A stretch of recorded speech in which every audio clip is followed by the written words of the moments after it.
According to a report from the Wall Street Journal, citing American administration sources, the Biden government is planning on providing Ukraine with depleted uranium rounds to equip the Abrams tanks expected to be sent into the conflict in the coming months.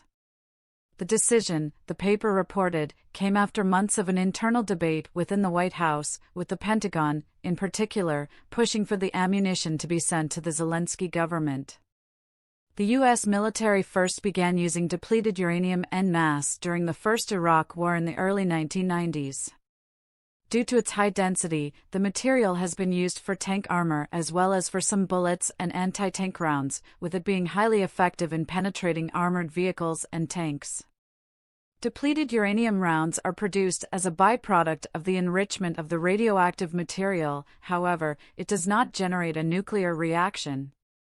Yet, there are health and environmental concerns surrounding the rounds, with the U.S. government admitting that depleted uranium poses a potential health hazard if it enters the body, such as through embedded fragments, contaminated wounds, and inhalation or ingestion.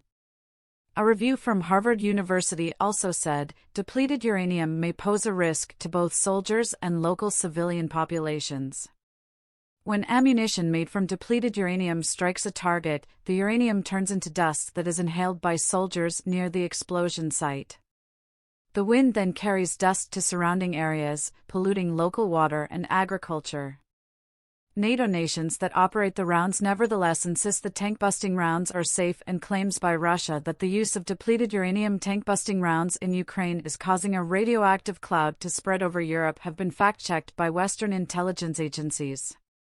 According to the Wall Street Journal report, Biden administration deliberations on sending Ukraine depleted uranium rounds began in January after the White House approved providing Kyiv with 31 Abrams tanks as a part of a wider European agreement to supply tanks to Ukraine. Members of the Ukrainian military are currently being trained at bases in Germany on how to use the M1A1 tanks, which are expected to be sent into battle by the autumn. A senior administration official was cited by the paper as saying that there are no major obstacles in the government approving the shipment of depleted uranium rounds. Scott Boston, a defense analyst at the RAND Corporation, a think tank closely associated with the defense industry in the United States, said of the rounds, the projectile hits like a freight train. It is very long and very dense.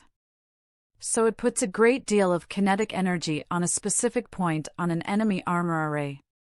Tank-on-tank fighting hasn't seemed to be very common in this war, Boston said. But to the extent that it happens, we'd like the Ukrainians to win at it.